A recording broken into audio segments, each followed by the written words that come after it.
தெய்வத்தின் குரல் மூன்றாம் பாகம் ஆச்சார விஷயங்கள் ஸ்நான வகைகள் பகுதி 2. ஸ்நானம் 5 வகை என்பது மட்டுமில்லை, அவற்றில் முக்கிய ஸ்நானமான நீராடலுக்கே 5 அங்கங்கள் சொல்லியிருக்கிறது. சங்கல்ப சூக்த படனம் மார்ஜனம் ச அகமர்ஷனம் தேவதா தர்ப்பணம் சைவ ஸ்நானம் பஞ்சாங்க உச்சியதே. முதலில் சங்கல்பம். எந்த கர்மாவானாலும் பாப பிராயச்சித்தமாகவும் பரமேஸ்வர பிரீத்திக்காகவும் இதை பண்ணுகிறேன் என்று சங்கல்பம் பண்ணிக்கொண்டு ஆரம்பிக்க வேண்டும். முன்னேயே சொன்னபடி தேவ சூக்தங்களை சொல்வது சூக்த படனம். மார்ஜனம் என்பது ஆபோஹிஷ்டா முதலிய மந்திரத்தால் முதலில் ஜலத்தை புரோக்ஷணம் செய்து கொள்வது. அப்புறம்தான் உள்ளே முழுகி ஸ்நானம் செய்ய வேண்டும். அப்போது 3 தடவை அகமர்ஷண சூக்தத்தை ஜலத்துக்குள்ளிருந்து ஜபிக்க வேண்டும். இதுதான் ஸ்லோகத்தில் கூறப்படும் அகமர்ஷணம். அதற்கு பொழுதில்லாமல் இக்கட்டு ஏற்பட்டால் காயத்ரியை முதலில் பாதம் பாதமாகவும் அப்புறம் பாதி பாதியாகவும் அப்புறம் முழுக்க சேர்த்தும், அதாவது மொத்தம் 3 தடவை ஜபிக்க வேண்டும். ரொம்பவும் அவசரம், தவிர்க்கவே முடியாது என்றால் பிரணவத்தை 3 முறை சொன்னாலும் போதும். இதையே தினப்படி ஆக்கி கொண்டு விடக்கூடாது. இது சோம்பேறித்தனத்திலும் அடங்காமையிலும் தான் சேர்க்கும். அவசர சமயத்திலும் ஆபத்து காலத்திலும் ஐயோ பூர்ணமாக ஆச்சாரப்படி பண்ண முடியவில்லையே என்கிற நிஜமான தாபத்தோடு கவுனமாக ஆச்சாரத்தை குறைத்து கொண்டு பண்ணினால்தான் பகவான் அந்த தாபத்தையே மெச்சி பூர்ண பலன் தருவானாதலால் மற்ற காலங்களில் இப்படி பண்ணினால் அதை மன்னிக்க மாட்டான். ஸ்நானம் முடிந்தவுடன் ஜலத்தில் இருந்து கொண்டே தேவ ரிஷி பித்ருக்களுக்கு தர்ப்பணம் செய்ய வேண்டும். இதுதான் 5வது அங்கமான தர்ப்பணம். குளியல் என்று சாமான்யமாக தோன்றுகிற காரியத்துக்கு இத்தனை லட்சணங்களும் விதிகளும்.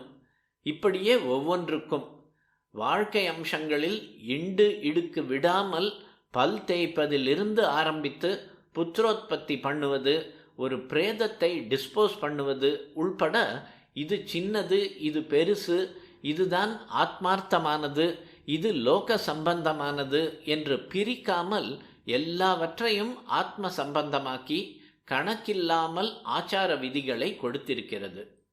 ஸ்நானம் என்று ஒன்றை எடுத்துக்கொண்டால் அதில் இவ்வளவு வகை சொன்னேன். அதற்கு முதலில் தூர்வை, மிருத்திகை முதலியவற்றை தரித்து கொள்ள வேண்டும் என்று முன்னே சொன்னேன். ஸ்நானம் செய்வதற்கு இன்னும் அநேக ரூல்கள் இருக்கின்றன. வெளி சுத்தத்துக்கு மாத்திரம் என்றால் அழுக்கு போக நன்றாக தேய்த்து குளித்தால் மட்டும் போதும் என்று விட்டுவிடலாம். உள் சுத்தத்துக்கும் ஆனதால் நமக்கு தெரியாத, புரியாத, பிடிக்காத கூடத்தான் ரூல்களையும் இப்படி சுத்தியான ரிஷிகள் கொடுத்துள்ள சாஸ்திர பிரகாரம் ஃபாலோ பண்ண வேண்டும். உதாரணமாக, ஒரு ஆற்றிலே ஸ்நானம் செய்யும் போது பிரவாகத்துக்கு அபிமுகமாக, அதாவது நீரோட்டம் எந்த பக்கமாக போகிறதோ அந்த பக்கம் பார்த்து நின்று கொண்டு ஸ்நானம் பண்ண வேண்டும். குளத்தில் ஸ்நானம் செய்யும் போது அதன் ஓட்டம் எந்த பக்கம் போனாலும் அதை கவனிக்காமல் சூரியனுக்கே அபிமுகமாகவே சூரியனை பார்க்க நின்று கொண்டு குளிக்கணும். கிரகணம், ஆஷௌச்சம், சாவு தீட்டு, சூதகம், பிரசவ தீட்டு முதலியவற்றில் அஸ்தமனத்துக்கு அப்புறம் குளத்தில் ஸ்நானம் செய்ய நேர்ந்தால் எப்படி சூரியனுக்கு அபிமுகமாக பண்ணுவது?